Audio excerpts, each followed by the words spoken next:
What's going on, everyone? Alex Hormozi, CEO of Acquisition.com. We own a portfolio of companies. We help $3 to $10 million minimum companies scale to $30 million plus and beyond and scale and exit in 3 to 5 years. We believe that you should only have to get rich once if you do it the right way. And so that is what we are all about. If you're not in one of those categories, then this is for you, okay? This is one of the training on how to create offers that are going to increase your conversions, increase the likelihood that people are going to want to buy from you, and then increase your prices so that you have more profit left over.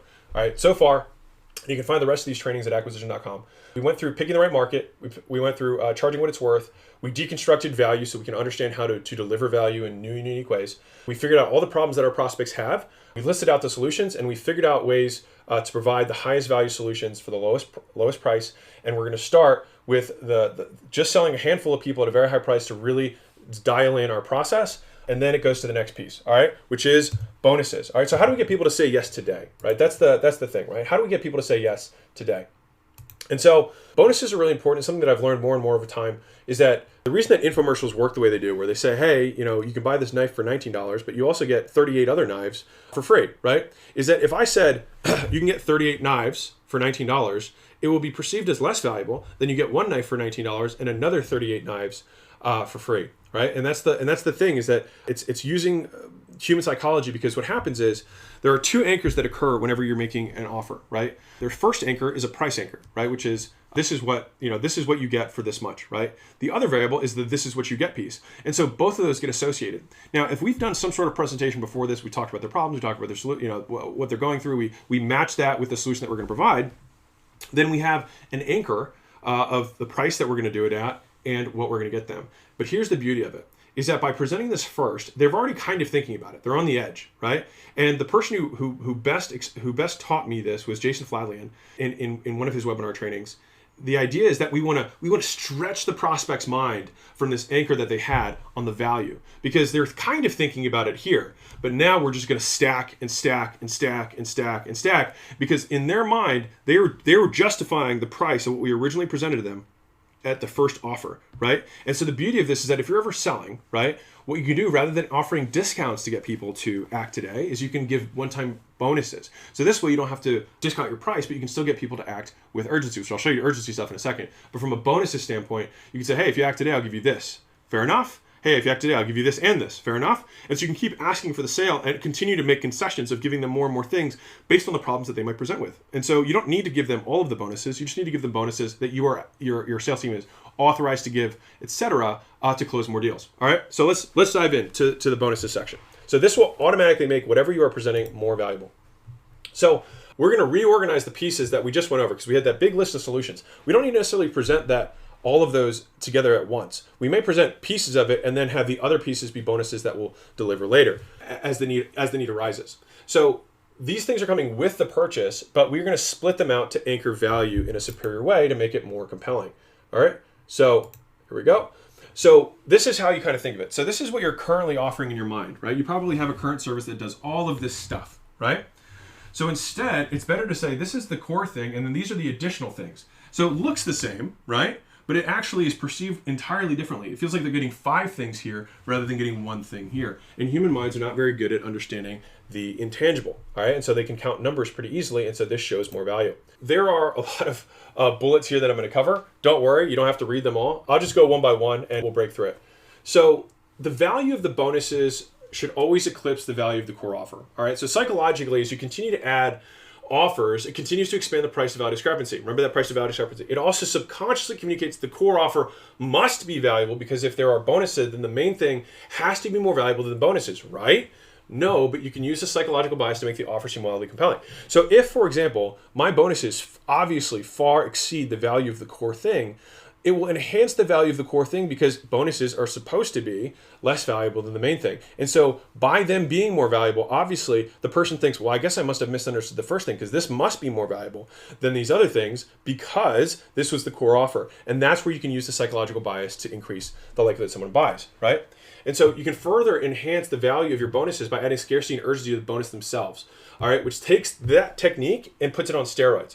All right, so you can do bonuses with scarcity. So like, version 1 would be only people who buy up for, who sign up for XYZ program will have access to my bonus 1, 2, and 3 that are never for sale or available anywhere else except through this program, right? Another version of that would be like, I have 3 tickets left to my $5,000 virtual event. If you buy this program, you can get one of the last 3 tickets as a bonus. I've got this $5,000 ticket. It's anchored against a $1,000 product. Holy cow, this is a steal. I'm going to do it, right? And then that's a bonus with scarcity. Scarcity is a limited number of units. Urgency is a limited number of time. It's different. That's what people mess up. And I'll get into more of that in one of the next videos. But bonuses with urgency. You say, hey, if you buy today, I'll add the bonus in that normally costs $1,000 for free. And I'll do that because I want to reward action takers, right? You could also say, hey, with hope, you can see the subtle differences. Oh, sorry, this is me saying. You can see the subtle differences between the first 2 examples, all right? The first 2 were not constrained by time. The last one is constrained by time, all right? They state that if you buy the program, you're going to get these things that you wouldn't normally be able to, okay? Unfortunately, I can't do each of these one at a time, but I will break these down independently for you. So bonuses, you always want to offer them. You can use bulleted bundle that we came up with at the end of section 3, what we just talked about. You want to give them a special name that has a benefit in the title. So when I said, how to grocery shop quickly so you spend less than you currently are. So you want to have the benefit of what this thing is solving in the title. You need to tell them what it is, but you need to tell the problem it solves. All right. So you want to tell them how it relates to their issue, what it is, what it's going to do for them, and how specifically improve their lives and their experience. Is it going to make it faster? Is it going to make their lives easier? Is there going to be less effort and sacrifice? Remember, this is talking about in terms of the value equation. All right. Providing some proof. So this can be a stat, it can be a past client or a personal experience to prove that this thing is valuable. All right. So this is this is a little bit more in a pitching concept, but you can also say this anecdotally as you're talking, right? So if you're selling someone, you say, hey, people who use this end up getting an extra YZ on their conversions if I were selling a B2B product. And so these are some of the stats that like my sales team would have to know when they're presenting an extra bonus when they're trying to sell something, all right, in one of our companies. The next is you want to paint a vivid image of what it's like, assuming that they've already made the decision and have already experienced the results. All right, so you're telling them what it's going to be like when you're communicating bonuses once they're using the bonus, right? They already have used it and they're already experiencing the result. All right, and you always want to make sure you ascribe a price tag to it and justify that price. Right, so you really want to sell the bonuses that come along with it. Otherwise, they're not valuable. And this is one of the big mistakes I see a lot of people make is they don't talk about what their life is going to be like. They don't talk about this in terms of the value equation. They don't sell the person on why they're giving away this free thing. They're just like, oh yeah, here's this other thing that I'll give you for free too. But we want to really tell them why it's valuable, right? The next is tools and checklists tend to be better than additional time and effort, right? And so shortcuts, in my opinion, things that have more sizzle tend to be better. They're easy to understand and they don't sound like work. Right? If I said, hey, I'm going to give you a bonus 100 hours of recordings, that sounds like a lot of work. But if I say, hey, I spent $50,000 on contract templates that you don't have to spend, then they're like, holy cow, I just immediately get these things, right? So that's a lot of sizzle, but doesn't take a lot of time. Those are the right types of things that you would want to stack in bonuses when I'm providing something as a solution, all right? Now, each of the bonuses that you make, you shouldn't be making these willy-nilly. They should be addressing a specific concern or obstacle, which we already covered, but you're making sure that you're hitting every obstacle and the bonuses that align with those, right, in the prospect's mind about why they won't be successful. All right, so the bonus should prove their belief is incorrect, all right? And that's where the stat, the personal story, etc., can stack and add value. And then this can also be what they would logically realize that they would need next, all right? So if we're thinking about the bonus, right, some bonuses are going to solve their existing problem. Some bonuses are going to solve problems that they are going to encounter once they are successful. And one of the reasons I like this a lot is that it assumes psychologically in the prospect's mind that if I'm solving the next problem that they're going to encounter once they have been successful with the core offer, it implies that they're going to be successful. Because why would I solve the next problem unless I was constantly solving the first problem? And so it increases their conviction, their perceived likelihood of achievement, if I solve the next problem too, because they're like, holy cow, this thing must work, because otherwise he wouldn't be trying to solve the next problem because the core thing wouldn't work, right? And so that's like, there's so much persuasion that's being used in the bonuses that you stack. You want to be deliberate about it. Now listen, don't obsess about this. You're gonna mess it up the first time, and that's okay, and you'll get better. All right. But these are the things that I think through when I'm thinking about bonuses. All right. Always offer them, give them a name, tell them how it's going to relate to them, give them some proof around it, give them an image of how they're going to use it, how they're going to enjoy it. Always ascribe a price tag and justify it. Tools and checklists work better than more trainings. They should all address specific concerns, which if you did the process with the point, it would already do that. And then they should logically realize and become more persuasive that the core thing is going to work because this solves the next natural need. All right. Now, this is advanced level. All right. This is one of my favorite things in the entire world. I'm a huge fan of being an affiliate of other great businesses. All right. So people, believe it or not, so if I'm a chiropractor or whatever, people will give you their product for free for making an introduction to a new customer. Even better, they'll pay you to give away their products. Think about that. People will pay you to give away their products. Now, here's where this gets really cool, all right? So this is how I like to think about it in terms of bonus mastery, all right? So obviously all the things that we talked about earlier, those could be all things that you've already made and you've decided on providing, right? But if you want to use other people's products, you can actually bundle those into your core offering. So imagine this. Imagine I'm selling a $1,000 back relief, program at my chiropractic, clinic. But inside of that, I provide free massage services to 3 different massage parlors. I give a whole bunch of orthotics discounts to different products. I give a whole bunch of bands discounts. I have a low inflammation meal prep company that I have a partnership with. I have all these supplements that I'm going to have them buy through a discount code that I've already negotiated. And so all of a sudden, I can show them the savings alone from all of these extra bonuses literally outweigh the cost of what I'm charging them. So if I got 20 massage therapists, for example, right, to give me 1 free massage, then if they had 20 massages that were free, right, and a cost of massage is $60, then just that one line item would be $1,200 of real value. And here's what's even crazier. Those massage centers would also pay me to do that. And so I can make more money, not just from my customer, but from the places I'm referring them out to, and provide more value to the customer. It's a win-win-win. And that's why I love this stuff so much. Okay, so there's 4 levels of mastery to this process. The first is just giving other people's products away, which you can just start there and that's fine. The next level is giving other people's products away with pre-negotiated discounts or free units. So this is what I like to do a lot of times, right? It's like, not only am I giving you this, you couldn't get this from anyone else but me, right? It makes my offer more compelling and it's unique to me.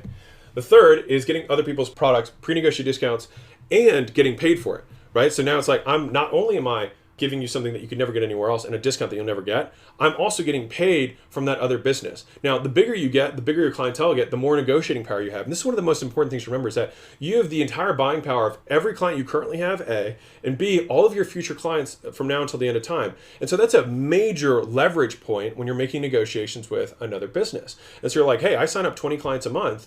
I could send 20 clients a month to you. What would that be worth to you? Probably a lot. More than just giving away the free thing, right? And so it's combining the fact that you're providing the discount to the customer and getting paid from the other person. So I might make $1,000 on my back relief, treatments that I have at my clinic, but I might make another $1,000 from other businesses sending me revenue for that person. So I literally doubled it. And here's what's cool about that is that all of that extra money is pure profit. There's no cost of fulfillment. They're bearing the cost of fulfillment and simply paying because normally they'd have to pay a higher cost to Facebook or any other advertising platform that they're on. And so they'd rather just pay me instead of paying them, right? And that's what you need to talk about when you're negotiating these deals. The 4th level here is other people's products, all right, with pre-negotiated rates and exclusive featured licenses, all right? So here's what's key. So this is like the most ninja level. You get other people's products for less that they give something exclusive or exclusive features that no one else gets, right?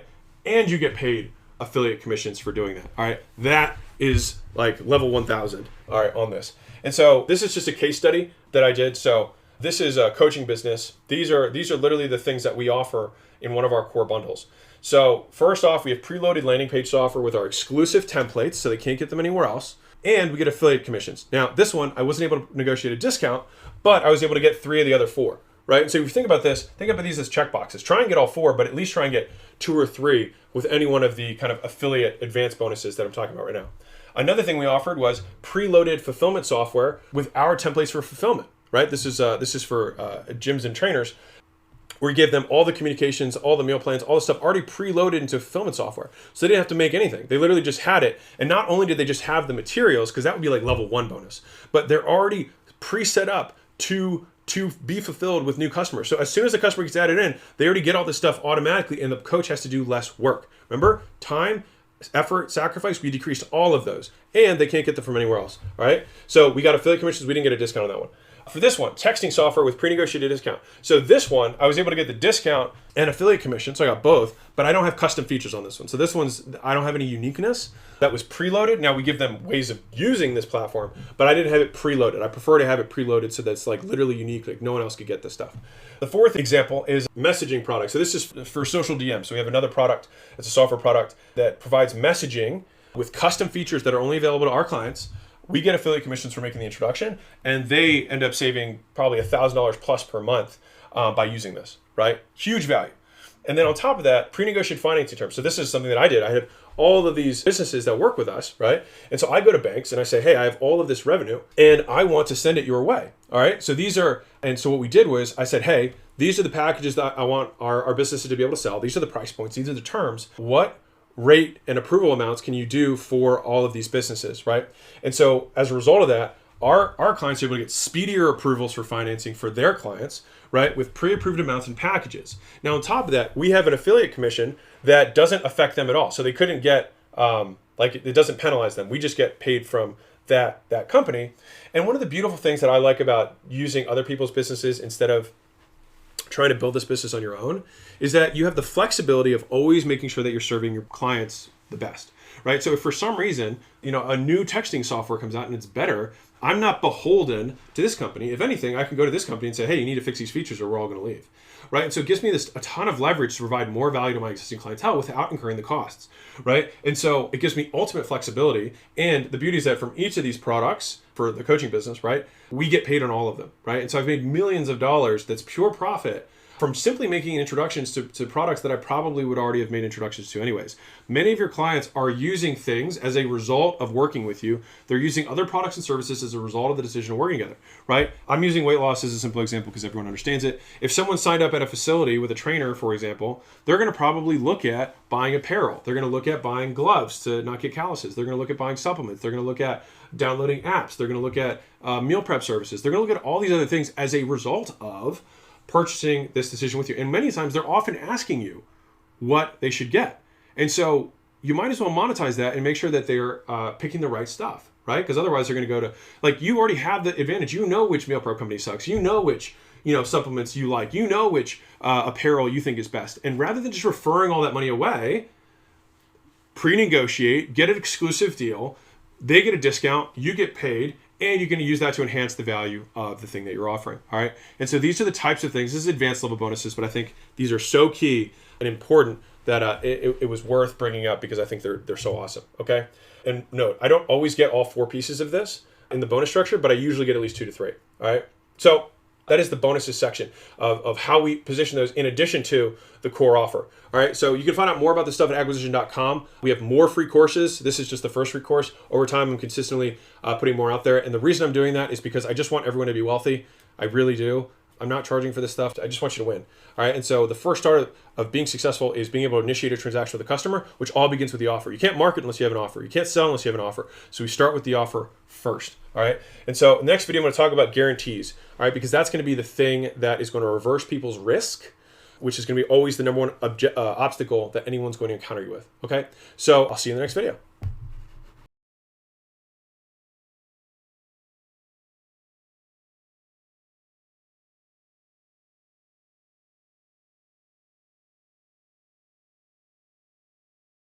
Alex Hormozi here from acquisition.com, CEO and founder. We have a portfolio of companies and we help $3 to $10 million at minimum companies scale to $30 million plus in 3 to 5 years for an exit. So they only have to get rich once. We are the guys who help you make your last dollar you'll ever need to make, not your first dollar. That being said, if you're not one of those people, then this is what this training is for you. All right. My goal is to get you to $3 million absolutely free because I just want to earn your trust. That is my transparent goal. And I want to help anyone who doesn't have anything make money, and you don't even have to buy these, expensive coaching programs. You don't have to buy courses. You don't have to buy anything. You can just use this stuff, and I can promise you, it's probably better than the guys who make less than we do doing this. So let's rock and roll into number 7. This is from the offers training, which you can see at acquisition.com. If you want it, it's absolutely free. You don't have to put an email in. It's just yours. Enjoy it. We covered bonuses. We covered the market, charging what it's worth, getting the value right, the Grand Slam offer part 1 and part 2. This is the problems and solutions and what we're going to fulfill, and then how to structure bonuses and get other people's products to make you money. All right. So the next is guarantees. All right. So really, really, really important. All right. Guarantees can make or break a business. If you have a really compelling guarantee, it can 2, 3, 4x sales.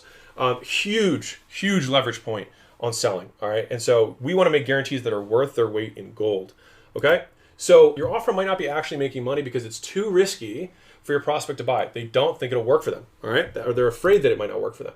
And so there's components of how you can improve your offer and make it irresistible by reversing risk, right? If someone literally had no risk to do anything, that's why free is so compelling, is that there's no risk. That's why free converts 9 times higher than not free, right? It's because free reverses risk. And so guarantees are kind of like the back end version of that. So there's free on the front end and you could guarantee on the back end. And so you can reverse risk in 2 ways. And I'm going to show you how to do it. Okay. So the first type of guarantee is an unconditional guarantee. This is a guarantee that, as it states, has no conditions. It's a, for any reason, money back, ask no questions guarantee. The second type of guarantee are conditional guarantees. These come in a lot more flavors. The unconditional guarantee is very straightforward. It's just no questions asked, right? The conditional guarantees have terms and conditions to them. That being said, they can actually be some of the strongest things for closing deals. And yes, since you asked, you can stack these guarantees and have multiple guarantees in a single offer, which is pretty cool. The third type of guarantee are anti-guarantees. And performance-related offers. So I'm going to get to both of those because those are what I would consider implied guarantee. This is an anti-guarantee, meaning all sales are final. These are unconditional and conditional. All right, so those are the things we're going to cover in guarantees. Hopefully, when you're thinking through your own offering, you think, how can I combine these aspects of the business and make my offer more compelling? All right. And at the very end, I'm going to show you about naming guarantees. Okay. So always be bold about your guarantees, whatever they are. You should own your position. All right. And so there's always a winnable position in the marketplace. All right. So let me give you an example. So if I were trying to compete against, me for our software, right, Alan, I would say, because we're far more expensive than everyone else, and we're pretty big. That business does 1.4 a month. And if I were competing against me as a smaller player, I would say, Alex isn't going to give you any attention. He doesn't care about you. You're just a number to him. Like with me, you're going to get all this personalized service, right? That's what, like, he's outdated. He hasn't, he hasn't been doing this like in the trenches in a long time, blah, blah. That's what I would do to try and, discredit me, right? Now, my position would be, why would you trust a guy who hasn't built a business? I've scaled 5 of these, so I think I know a little bit more. The reason that we're number 1 in the space is because we are the best at it. And so do you want to go to the guy who's untested, or do you want to go to the restaurant that has 4,000 5-star reviews? Which one do you want to go to, right? And so there's always a position. Every position has advantages and disadvantages. And so that is like every one of these has a position to it. So if I had an all sales are final position, then I would say, listen, if you're the type of person who needs a guarantee, then this is not for you. Like, we're looking for A players. And if you don't identify with that, that's okay. Or that would be one way of positioning. Another way would say, due to the nature of the information that we're giving you, or the nature of the program or the opportunity, we're going to be exposing some stuff that can't be unseen, right? And so once you see this stuff, all sales are final, because like you will get the value no matter what the moment you get into it, because we're going to be exposing some proprietary information that's back end that no one else has access to, right? And so that would be a reason to make sales final, right? And so that would be like, all of these positions have a position of strength, okay? So let's start with unconditional guarantees, all right? I 100% word for word lifted this from Jason Fladland. You're just such a G. I love you. You're such a savage. I worded it differently when I would sell our unconditional guarantee, and I'll tell you how I worded it versus this way. I like both of them. You can use whichever one you like. But unconditional guarantee, all right? So this is guarantee times time. I'll say the way I said it, and I'll say the way that I heard him say it. I just think it's brilliant. If you can, go buy his webinar course. It's phenomenal. But anyways, buy any of his stuff. But anyways, he says, I'm not asking you to decide yes or no today. I'm asking you to make a fully informed decision. That is all right? The only way you can make a fully informed decision is on the inside, not the outside. So you get on the inside and see everything is what we say on this webinar is truly valuable. Now you could replace webinar with this sales call or this conversation, whatever.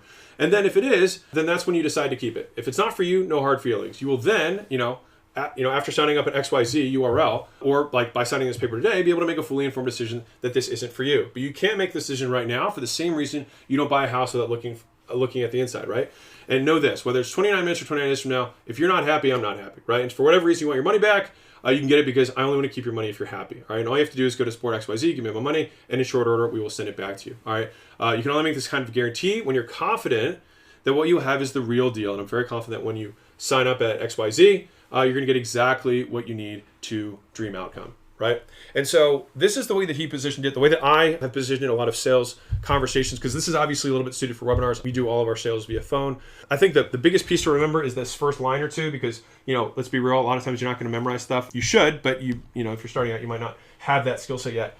Is just saying, listen, I'm not asking you to say yes or no today. I'm just asking you to make an informed decision, right? Which you can only do on the inside. And the beauty of that is that people love delaying decisions. And so you actually associate delaying a decision with a purchasing decision. So in order for you to not make a decision, you have to buy, which is brilliant. And that's why, Jason is so good at what he does. That being said, for us, if you have a money back guarantee, and this is why you have to own your position. So if you have a money back guarantee, a satisfaction guarantee, a no questions asked guarantee, you need to own it. It needs to be prominently featured. You need to stand by it. Okay. And so for us, I positioned it very much like a trial. I said, listen, like there's 2 no risk options for you today. All right. Option 1 is you can walk out the door. Option 2 is you can buy today. Right. And at the end of the program, if you don't think it's worth it for you, then you get, you got all this training, all this extra stuff absolutely free. Right. And you can tell me on the last day you don't think it's worth it for you. All right. Fair enough. And now, at this point, I would ask fair enough. And a lot of times they say yes. If they still say no, I'm like, listen, well, either of these options are zero risk to you, but only one of them has the potential to get you where you want to go. So you have option 1, zero risk, and 100% guaranteed to not get where you want to go. The other option also has no risk, but has a very high likelihood of getting you where you want to go. Which one do you want to choose, right? And by doing that, I eliminated risk on both decisions and said only one of them can get you the outcome you're looking for. And so by doing that, by making this decision today, you're actually choosing a no risk option that's going to get you where you want to go. All right, that is the value of unconditional guarantees. You can really think about this like a trial. Now, you might think, well, oh man, I'm going to get all these people to refund. It's a math question. Most times, especially if you have a service component to your offering, then the likelihood that someone is going to refund or ask or request a refund is very low. I made this offer 4,000 times, and I only had 2 people take me up on a money back guarantee out of 4,000 plus. So the likelihood, if you do a good job, that it will cost you is very, very low. That being said, do it for a handful.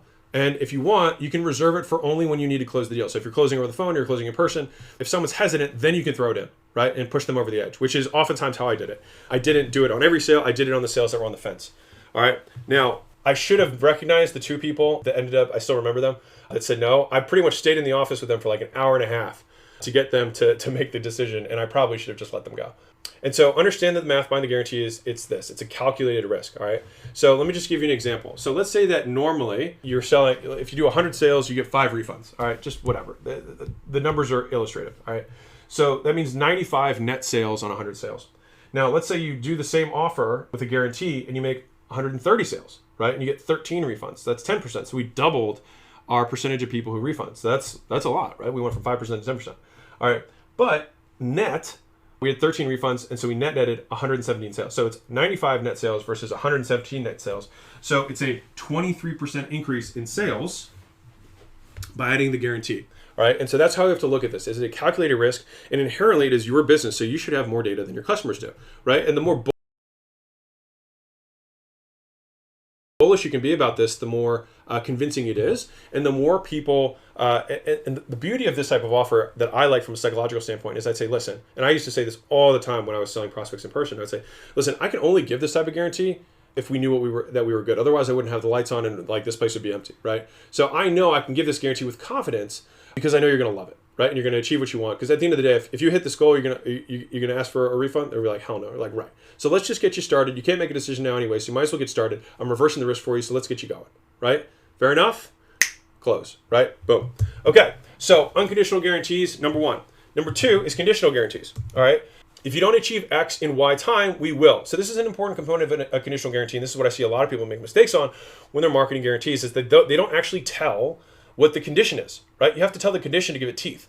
And so, like if we say 100 sales guaranteed, but it's like, over what time period or what? Now, you might not be able to say a time period based on advertising laws, etc. It depends on the platform. But if you can say it, you should say it, right? Legally. And for the components, if you don't achieve X in Y time, we will. They need to know what the teeth is. What are they going to get if they don't? So a famous example of this is the Domino's guarantee, 30 minutes or it's free, which is very clearly stated. Like if you order the pizza and it's not at your door in 30 minutes, the pizza's free, right? So they understand the or what, right? You have to make sure that in the condition you say what the or what is, all right? So these are the conditional guarantees that I have personally used, okay? And these are some of my favorite ones, and so you can lift them and use them however you want. All right, so one is the outsized refund. So that's like, hey, these are the conditions. So if you go through the program, you watch all the videos, you attend all the coaching calls, and you don't achieve X, I'll give you 3 times what the cost is of this program. Holy cow, right? And I can say that because I'm very confident that if you do all those things, you're going to be successful. Because the thing is we don't want to make the conditional guarantee something that's it's unrealistic for them to do it, right? Because then it falls into the unbelievable category. It's like, well, I'm not going to do that, right? So you want to make it stuff that's really reasonable. Now, the way that I factor my conditional guarantees is around activation, all right? And so what that means is when a customer, we know, for example, that within our gym consulting business, if someone makes a sale of $2,000 or more in the first 7 days, the likelihood that they stay on with us for a year is super high, right? The same thing with Alan, the software. If someone, there's 3 points of activation. First is that it is live and functioning, that they're seeing the stats the way they're supposed to be. The third is that they get their first person to show up for their client. And the third point of activation is they realize that they're making more money using a performance model than they are from a retainer model. So those are the 3 points of activation. And so we target around each of those points to move them through the process so that they are likely to stay. And so if I were making a conditional guarantee, then I would formulate the conditions around the things that are going to create those activation points. All right, this is really, really cool stuff. Like, this is the stuff that will make you a lot of money. All right. So this is how we structure this stuff. So the first is the outsized refund guarantee. All right. The second is a service guarantee. Love this guarantee. All right. Which is simply, if you don't achieve X outcome by Y period of time, I'll continue to work with you for free until you do, as long as you X, Y, and Z beforehand. Now the X, Y, and Z, one of them is going to be that you made all your payments on time. If someone doesn't make their payments, then we're not, the guarantee's void. Beyond that, you have to show up to all of the sessions that we have. If I'm guaranteed that we're going to fix your marriage, you have to show up to all the therapy sessions and you have to do the homework between the sessions. These are things that are activation points, because I probably know that all of the people, you start with the people who are successful, and you say, what did these people do that people who weren't successful didn't do? And you look at that, and then you reverse the activation from that. So if you're like, well, I don't know what's going to activate my customers, look at your best customers, look at the things they did in their first period of time that other people didn't do, and then build that around your activation process to get them on board, to get them engaged, and get them, a big success, and then referring and build testimonials and all that kind of stuff. All right. So the guarantees guide your prospect to ideal actions. It tells them exactly what we want them to do. All right. And so the service guarantee works really well, especially if you compare that with like additional purchases. So for example, when I had the bonuses I was mentioning in one of my other videos, if someone's going to get X outcome, they have to use the preferred vendors that we want them to use. Because otherwise, if you're using someone else's stuff, I don't know if it's going to work. And it's not because I get an affiliate commission from it. It's just because like I pick those products because I know they work, right? And so one of the cool things though is that if someone is using all of the vendors that we tell them to use as a result of using a service-based guarantee, then even if I have to fulfill on the service-based guarantee, I'm still getting paid from all of the other vendors that I referred the business to. So I actually can still do it at cost or even profitably during that period of time. So it's lower risk. That being said, the service-based guarantee is one of the strongest guarantees, but the things that make it or break it are going to be the conditions around which you build it. All right. The third is the modified service guarantee. So this is saying that you have the service guarantee like we said before, but it's going to be modified slightly for a period of time, or they're going to get a lower version of the service after X period. All right, so it's very similar. Instead of getting everything, you get some stuff. Credit-based guarantee. So this one I like a lot, which is if for some reason you're not satisfied or you didn't do X, Y, and Z, I'll actually give you 100% of this money towards any other program that we have. That's a credit-based guarantee. A personal service guarantee. The more edified you are in your respective space. For example, if I was working, if I had, one of our businesses, I would say half the businesses people know, half of my portfolio people know I exist. The other half, the clients don't know who I am. But in a business where they do know who I am and I've been edified in their minds, then I would say, hey, if you haven't achieved this outcome, I will personally work with you one-on-one, or I'll give you a one-on-one call I'll just give you a one-on-one call, right? So something like that can be perceived as very valuable depending on how edified you are in your prospect's mind, because your personal service might be, we charge $12,500 an hour for an hour of my time that I don't do it anymore because now we just work with portfolio companies. But the point is that that's going to be perceived, the value of that's going to be perceived maybe even more than the cost of the product. All right. Next one, this is a great one for events. I actually got this from Frank Kern. Hotel and airfare perks guaranteed. So basically, hey, what's the cost? We're reversing risk around. Well, it's the time of the travel, it's the hotel and the airfare. So I'm not only going to guarantee that you're going to get value from my workshop, but I'm also going to pay you for your hotel and your airfare if you don't think it's worth it, right? And you could do this by like day one. So if you have a 2-day workshop, you can say by the end of the day one they have to execute that. So that'd be a way of putting a condition in there so that if you want to do more stuff on day 2, they have to leave halfway through, which also makes it less likely to do it. But it also, from a selling standpoint, it makes sense because you're like, well, you can't say you've been here 2 days. Like after the first day, you're going to know if this is for you or not, right? Next one, I like this one a lot, is the wage payment guarantee, which is, hey, if this program doesn't do what we're saying it's going to do, I will pay you for your time, for all the time that was spent trying to do this program. The reason I like this is because, one, it's going to be based on the level of fulfillment that they did. So I can see on the back end if someone consumes services, and I can see on their schedule if they showed up for calls, because that's based on having good data tracking for fulfillment. So I can see that we spent 2 hours on the phone with them and they spent 6 hours going through materials, and I say, cool, so we have 8 hours of wage payment that we need to refund for you. Just send us your tax return from last year and we will divide it out and we will pay that for you. Most people won't even do that, but it's sexy, right? It's different. The next is a release of service guarantee. So this works really well if you have some sort of condition or contract, right? So if you have a contract, it's a 12-month contract or something like that, then you can say, hey, if we don't get you X by Y, then you no longer are obligated to pay us for the remainder of the program, right? So that reverses risk around the longevity of the contract. Sometimes you don't want to do something like that because it might take time. Like if you're in an SEO space, it takes time to get SEO to work. And so we want to make sure that the way the guarantee is worded is going to be aligned with how we can provide value, right?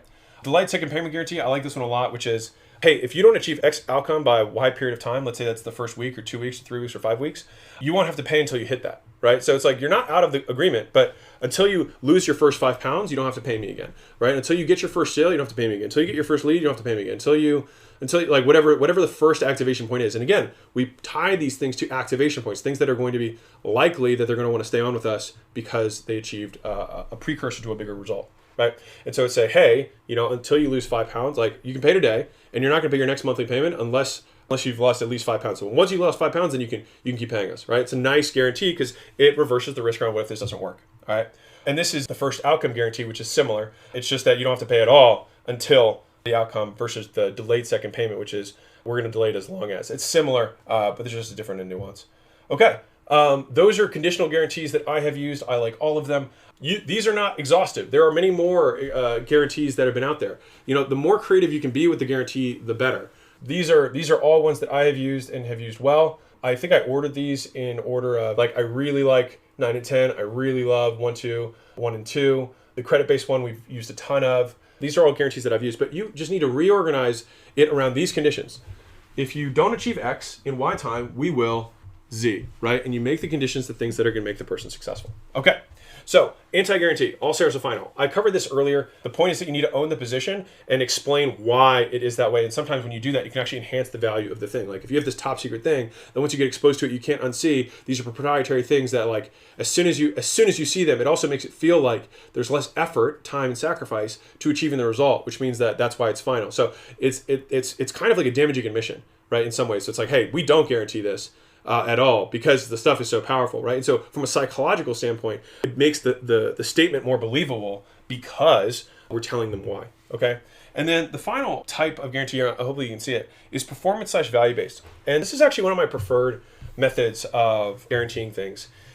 And it's because I believe that all high performers want to do performance, right? These are the relationships that I have with all the companies that I work with personally, the portfolio companies, and it's based on value, right? And I think winners always want to do it based on value, because fundamentally they don't want to have a cap on their income. So it's like if I can get you from $5 million to $30 million a year, and we can take you from $3 million in enterprise value to $50 million in enterprise value, then it doesn't really make a lot of sense for me to charge $50,000 for that. It's just not, you know what I mean? It doesn't really make sense for me.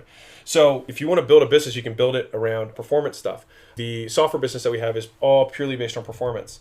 The supplement company is only based on performance. So these are all things where there's an implied guarantee, because if the outcome is not achieved, they owe you nothing, right? And that's kind of the beauty of this, is that you have an uncapped upside and there's no downside risk for the prospect. Now, the important part about when you make these types of agreements is highly qualifying the prospects to make sure that they can be successful, because otherwise you are fronting a lot of time, right, in doing this. And that's why over time, as you get better and better, that is the way to do it. The obvious second thing is you actually have to be good. If you're not good at achieving the result on a consistent basis, then you shouldn't do performance, at least not in the beginning. This is me being candid with you.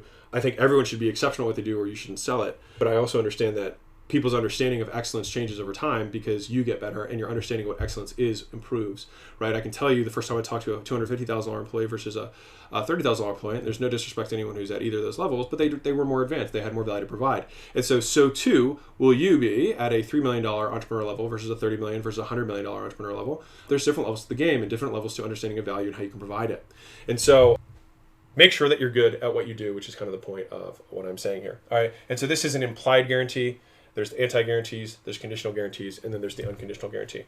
And so the idea here is that what we want to do is you can have all of these guarantees and stack them. You can say, hey, I'm not asking you to make a decision today. I'm just asking you to give it a shot. And if that's in 30 days, and if 90 days you haven't made at least 100 sales, or if you haven't lost 20 pounds in 90 days, not only that, and you attended all of our, whatevers, or you haven't fixed your marriage in 90 days, or you haven't doubled your sex, life in 90 days, I will give you more than the cost, 2 times the cost of the program, right? But you have to attend all the sessions, you have to do all the homework, etc. Right? And so this one is you don't have to do anything.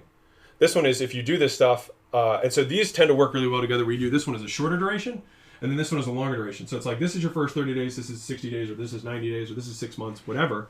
You tie the guarantees together. Now, if you do an unconditional guarantee, you can obviously be smart about it and put parts of your value after the guarantee period is over, so that there's something to also hold them through that window of time. All right, and then you can't stack an anti-guarantee, obviously, but you can stack unconditional and conditional guarantees, and you can stack unconditional, conditional, and performance programs. All right, we already talked about the reason why all sales are final. The implied guarantee, which is the value-based guarantee, we already talked about. There's performance that you can do in terms of units, which would be like B2B, be like only pay me X per X per sale, X per show. B2C might be X per pound lost, it might be X per, you want to have some kind of unit, right? So that would be one version of performance.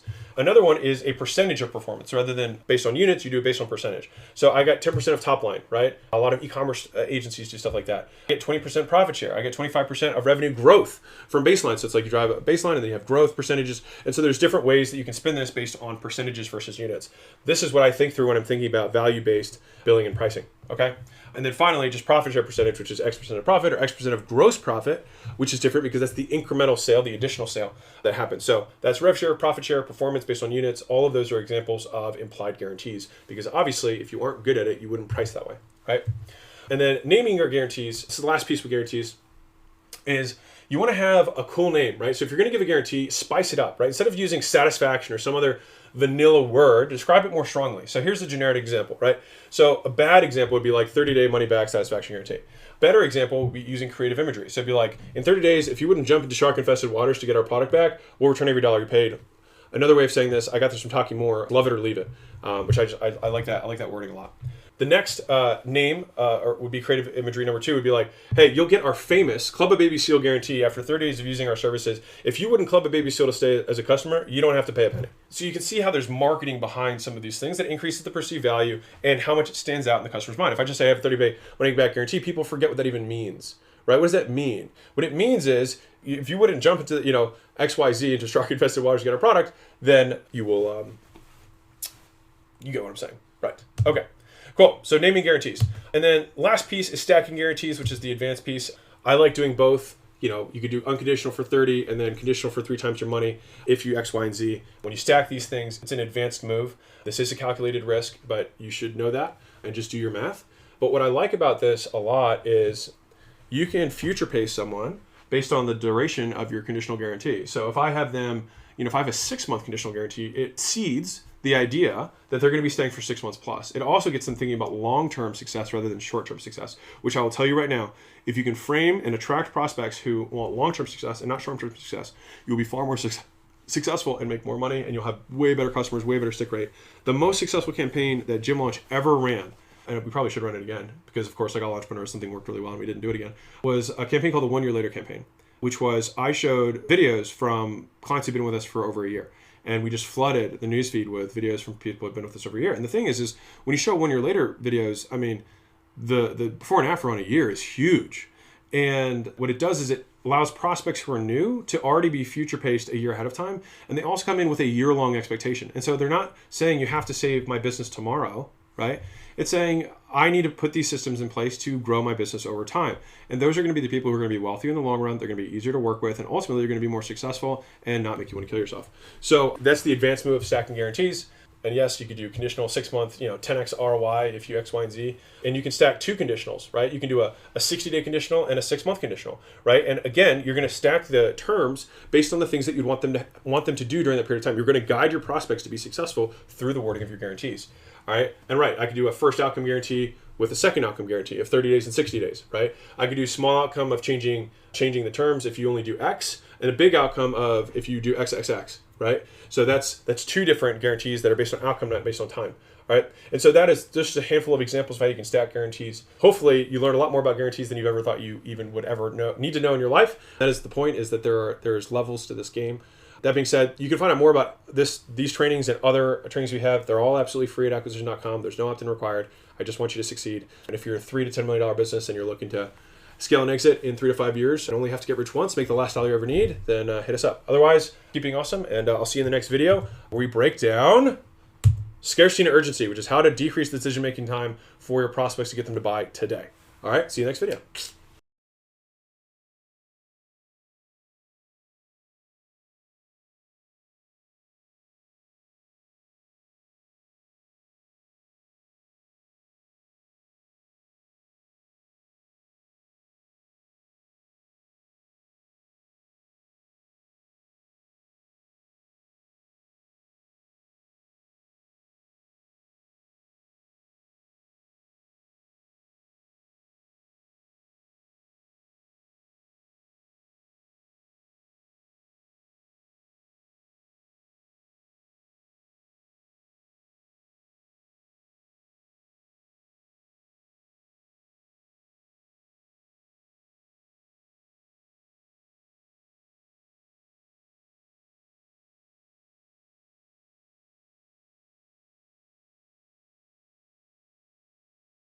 Welcome to the channel. My name is Alex Hormozi, founder and CEO of Acquisition.com, where we own a number of companies that 120 plus million in the last 4 years.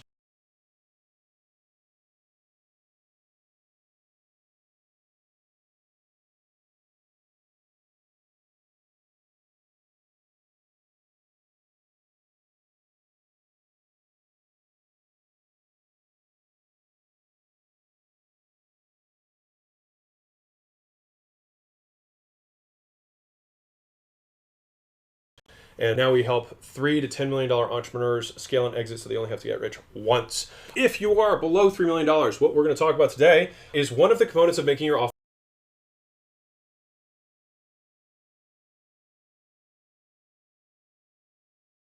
more successful so that you get more sales, get more leads, and you get more people to say yes at higher prices. All right, and so one of the components of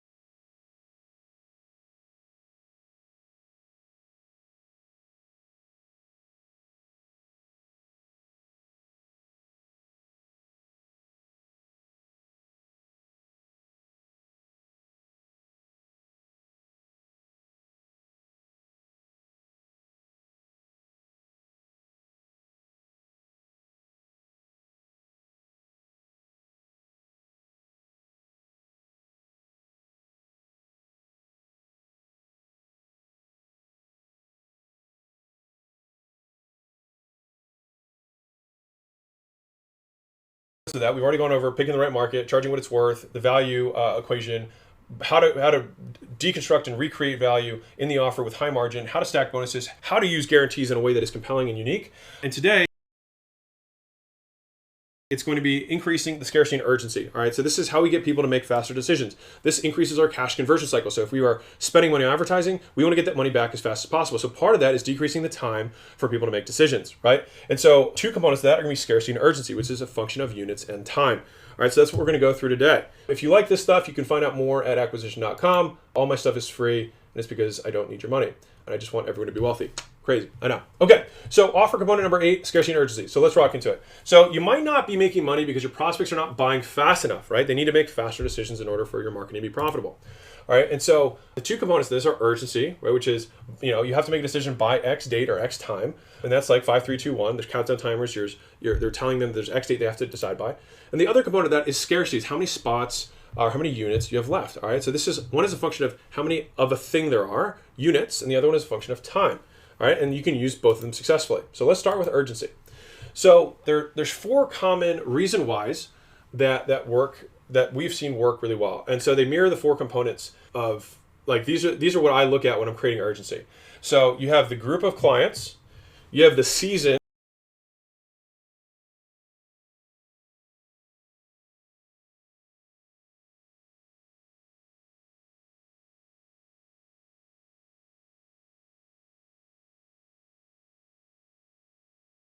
that you're in, literally like season of time, like spring, summer, fall. You have your urgency around pricing and bonuses, and then you have urgency around the opportunity. So these are the 4 different ways you can create urgency ethically without giving up your integrity. All right. So the first is around the group. Okay. So this is where you have rolling cohorts. So you say, hey, our next group starts on Monday, so let's get you in, right? And so this would be something where, like, or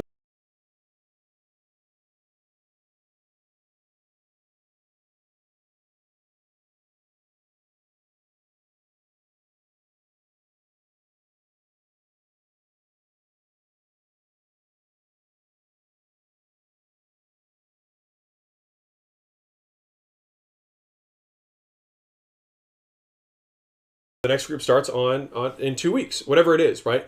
And so if you happen to always start, like most businesses already have these cadences, right?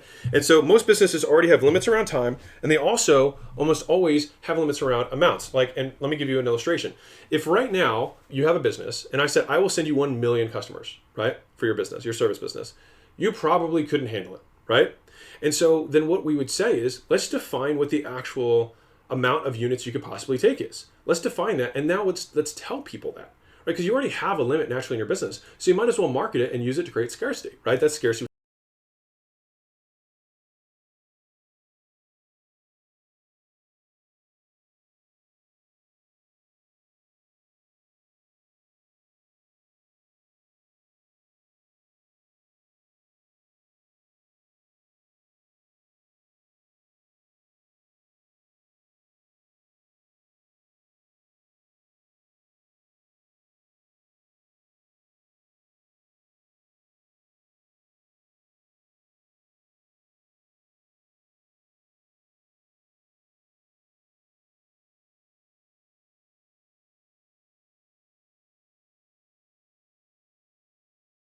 Next moment. But to the same degree, you probably have a cadence around which you deliver services. You probably do it every week. You have new customers every day, or it might be every month you open a new thing. Or I've got some friends who have big schools, and they do once every 6 months. They do so 2 times a year. They have a new cohort that begins.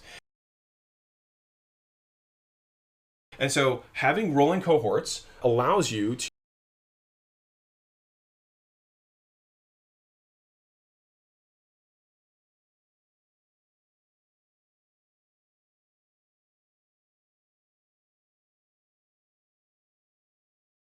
use urgency to get someone started. It's not saying you'll never do it again. It's just saying that this next group starts. And the nice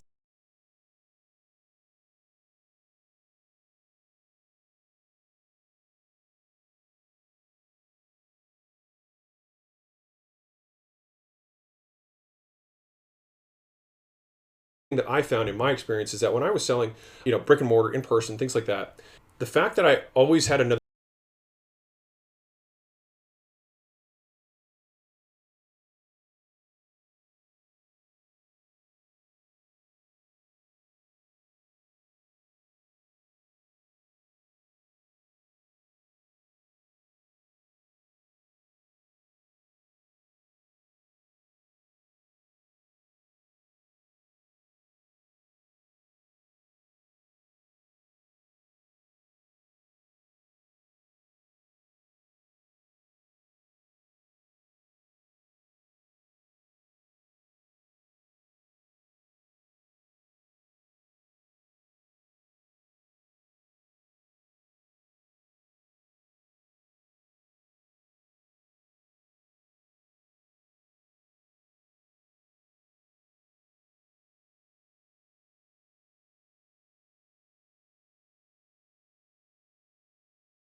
group starting, the next Monday, it didn't matter what day of the week it was. So if it was like Friday, I'd be like, hey, let's get you in because it's starting on Monday.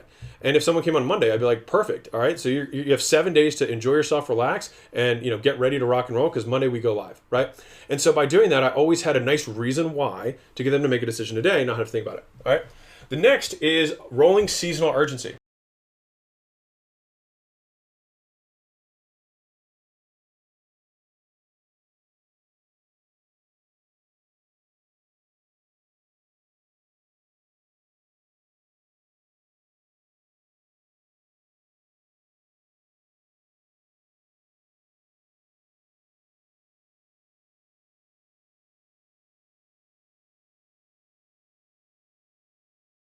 All right. This is where you're saying, this promotion is over. This season, this promotion could be our Valentine's special. It could be our New Year's special. It could be our spring forward in March special. It could be our April shower special. It could be our, get ready for summer special. It could be like all of those are seasonal urgency that we can say. It's similar to this, except it just has a different flavor. And that's kind of the idea here is if we can change the way the urgency feels, it'll always seem authentic. But notice we're not doing anything unethical that's not in integrity. We're just simply saying, hey, we have our Valentine's Day special starting next month, or the Valentine's Day special is ending in 3 days. Let's get you in. Now, that being said, we might have a very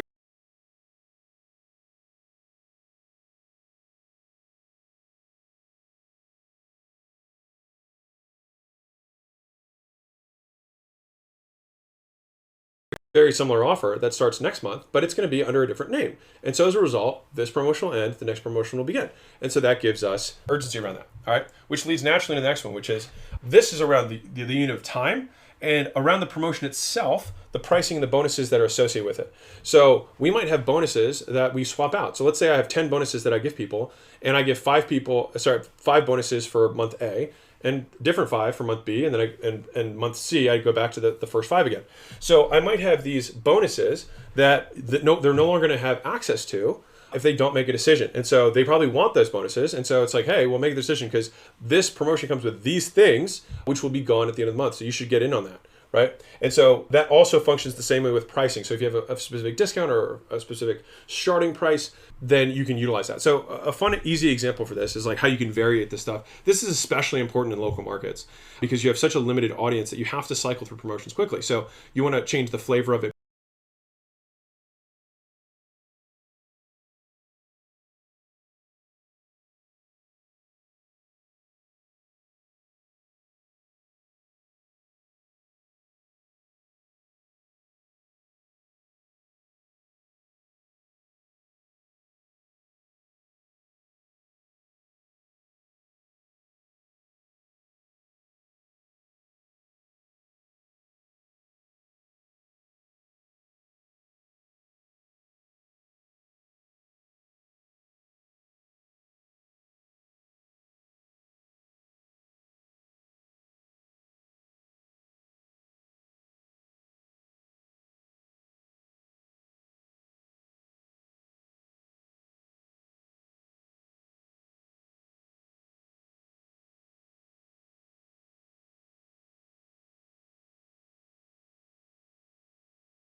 based on the month. You can also change the flavor based on the name. You can change the flavor based on the pricing. So if I had a $19 new client special versus a $29 new client special versus a $1 new client special versus a free start or free first session, all of those are different variations, but they're going to feed into the same business model. And more, they don't really make any difference to us, but it looks different to the prospect. And so it actually allows us to get people to take action faster. All right.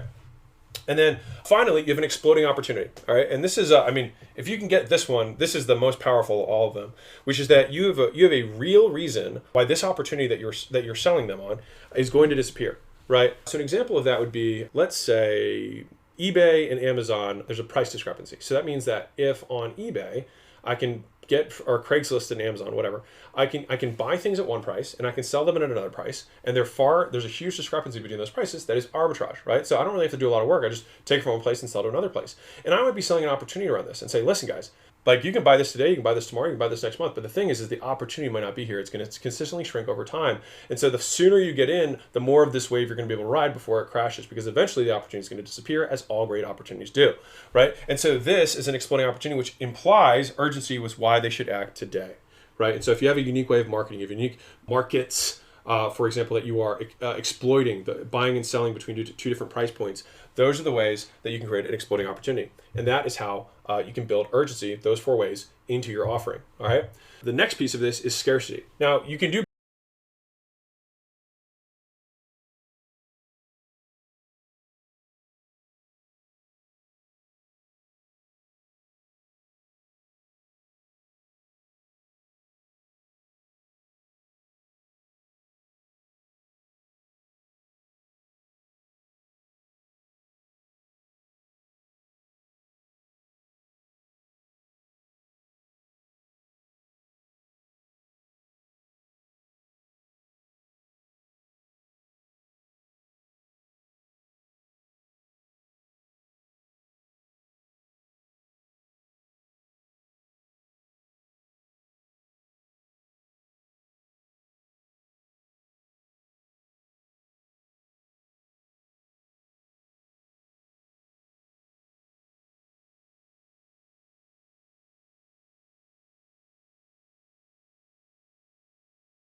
Both of these, obviously, you can just do scarcity, you can just do urgency. But scarcity comes down to a limited number of supply of seats or units, right? So that's of places that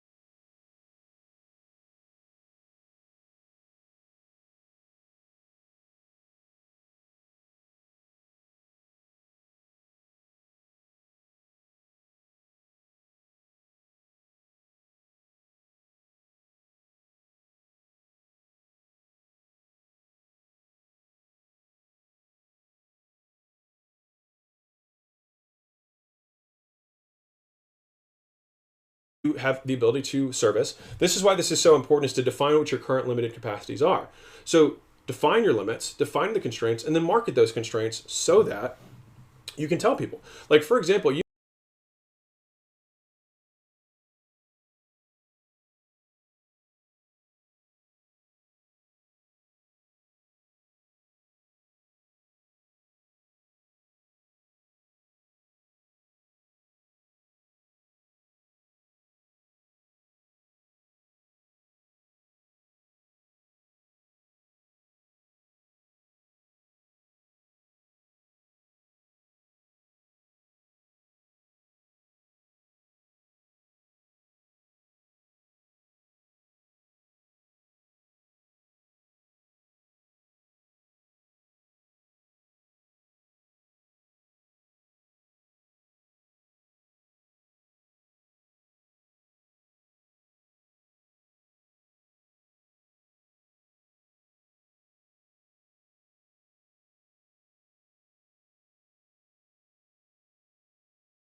might find out that if this is especially true if you have brick and mortar, but really any service business, you only have a certain amount of capacity. Like, let's say you only have one more rep who's a media buyer, right?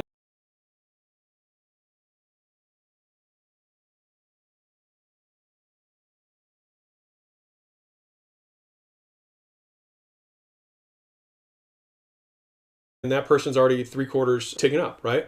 Well, you could say, I only have 25% capacity left on one guy before I have to hire someone else. So, like, this is pretty much like, if you want to get one of the last spots, you should just get in today so you don't have to delay and we can just get you going, right? It also shows that other people have already made the decision, so it gives social proof. And so you're stacking these resources you already have. This is the sawdust of your business. This is the excess capacity that you're not communicating to increase the scarcity so that it speeds up people's decision-making process, because they're like, oh darn, well, I really want to make this decision faster because there's only a limited amount of seats left.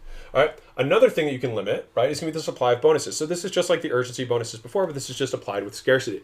So it's like, I may have a limited amount of these things, or I could choose to limit them.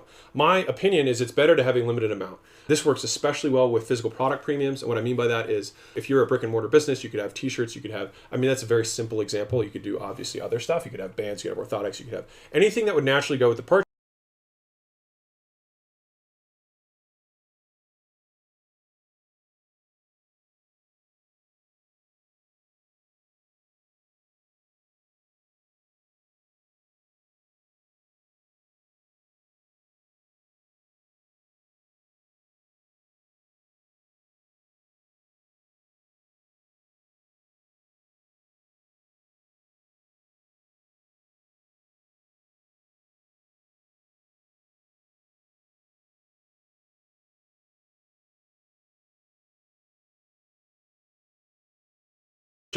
You say this is a bonus if you buy it a day, right? But we only have X amount of them, right? And people can understand physical limits of unit constraints because that makes sense from a scarcity. Otherwise, we got to wait another month before we get another offering, and I don't know if we're going to be able to have them, blah, blah, blah. And so people say, well, I was going to think about it, but if I can get this thing today, then I'll go forward with it, right?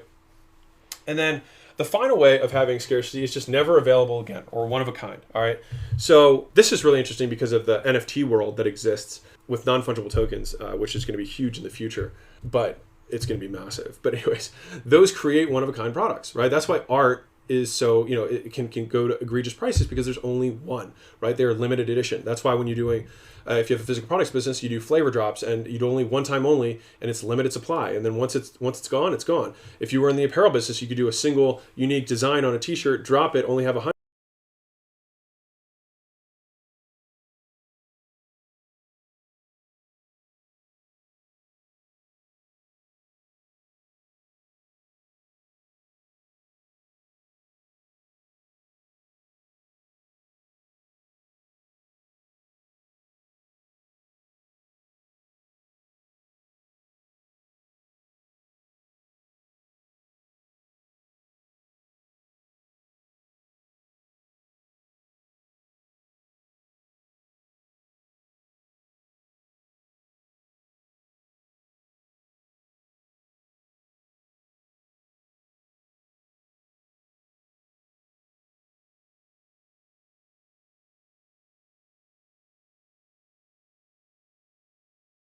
And sell out, and you'd literally sell more of those things.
Than if you had every single t-shirt that you'd ever made posted on a site, because scarcity drives purchasing decisions. So another example of this, I'm going to keep driving this home because it's important. And scarcity comes down to supply and demand, which is one of the most powerful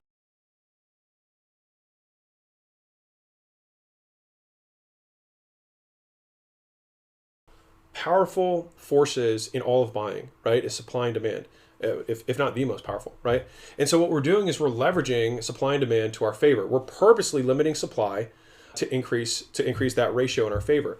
So I'll tell you one story. When I was at Arnold Schwarzenegger's house, we were doing this charity event. It was $25,000 a ticket. I was talking to one of his biggest donor at the event besides me, and this guy came up to me, super weathered business guy, really cool, owned an exotic watch business.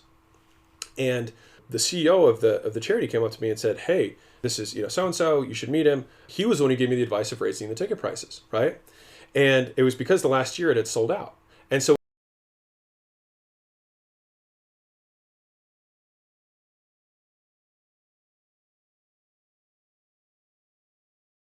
what they did was they cut the tickets, the amount of tickets that they sold, I think, in half, and they more than doubled the price. So they went from, I think, $10,000 to $25,000, and they cut the number of tickets by, it might have been less than 50%, but they cut the number of tickets. And so the guy smiled, this amazing, it was just like this, he was very proud of himself and of the owner. And he said, yeah, whenever demand increases, cut supply. So think about that. Whenever demand increases, cut supply. And I always thought about that. And this guy had a $1 fine jewelry business. And so it was all in selling unique and rare pieces. And so he understood supply and demand better than just about anyone. And this is especially true in the high-end space, which is what most people who are watching this would like to get into. You'd like to charge more for your products and services. And so one of the things to look at is look at Louis Vuitton, look at Chanel, look at some of these brands that have been around forever and see how they create this. So if you go to a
Chanel store, for example, which is wildly overpriced. But if you go to a Chanel store, they only have 1 to 2 of every item in the store. And they don't even tell their stores what they're going to send them. And so what they do is they create genuine scarcity around every product they have. And so if you walk in the store and you really like a purse, it might not be there tomorrow because it's the only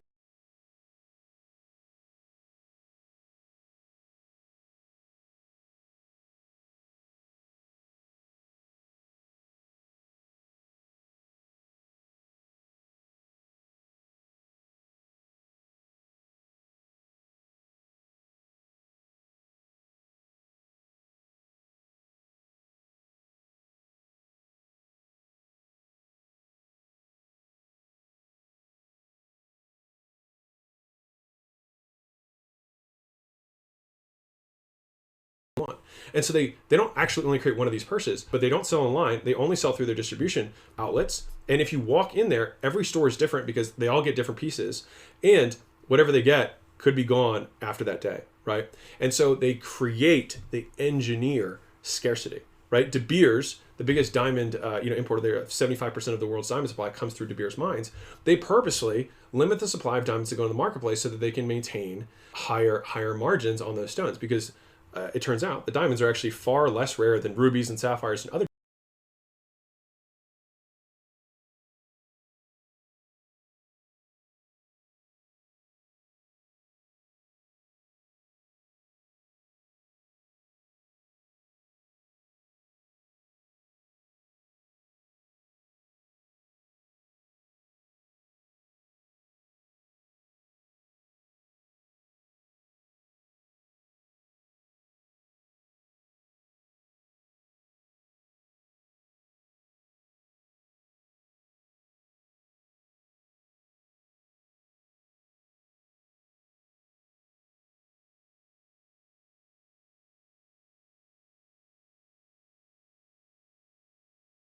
gemstones, but they literally have artificially created the scarcity. So huge businesses have been doing this for centuries, and it's worth studying because if you can control the supply to demand curve, you can charge whatever you want, right? If there's only one of you and there's an unlimited supply or demand for your time, then you can benefit from that and ultimately get people to make decisions.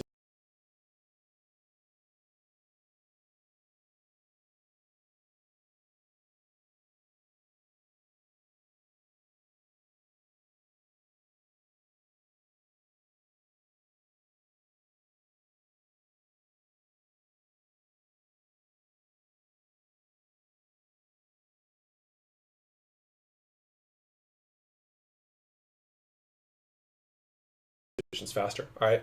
So limited supply of seats or units, limited supply of bonuses, and then never available again or one of a kind are the ways that you can add scarcity into your service, right? And so this is where product drops or NFTs and things like that in the future will become really, really killer.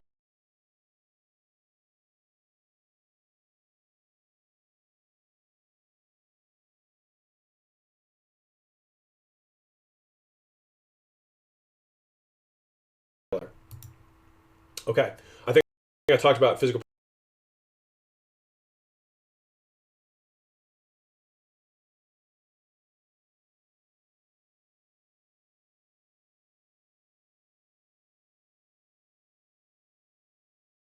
products versus services. Physical products is everything I just explained with Chanel and all that stuff. But if you like, that's why Amazon says how many are left, right? They put scarcity on the page so you know.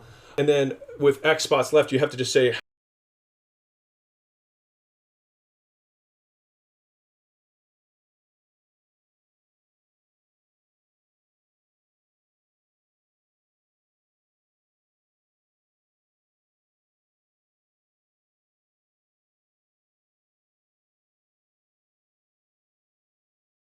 what you could possibly take. So if you have an agency, for example, then you'd say like, well, I can only handle 10 clients a month. So if you already have 8 clients that have been sold, then just tell them that you only have 2 spots that you can possibly handle this month left before you have to hire someone else, which means you're going to pause. You might as well get in now, right?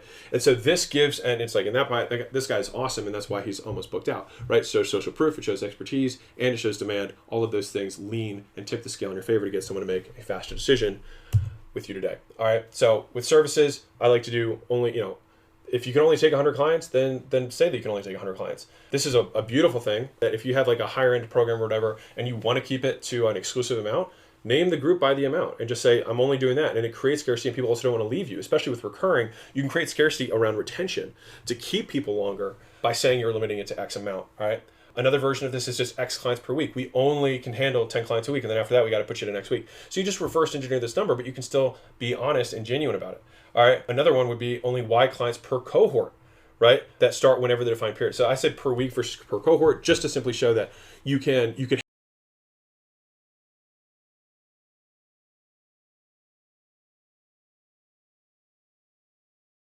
this level of scarcity per group that starts in 2 months or starts every 6 months, right? And so these are just nuances of how you can use this in services. You can have a total cap, you can have a cap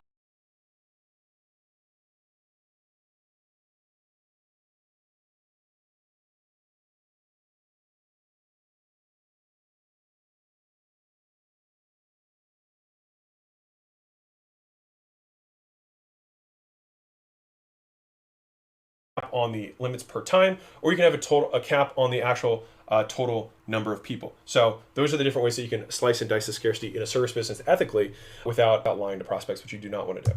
Okay, so urgency of scarcity, that is how you can increase the likelihood that someone's going to buy faster, increase your cash conversion cycles, and get people to ultimately buy from you. All right, so we got both of those covered. You can find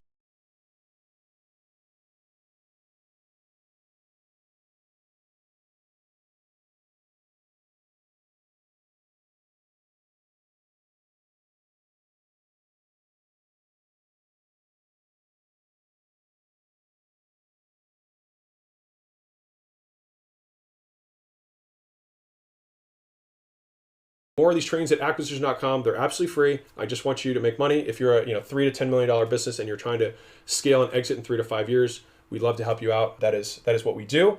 We have 5 8-figure businesses now, and so I just want to help you win. And maybe by the time you're listening to this, we might have more. So who knows? That being said, we've already covered all these things for how to create offers so that you can get higher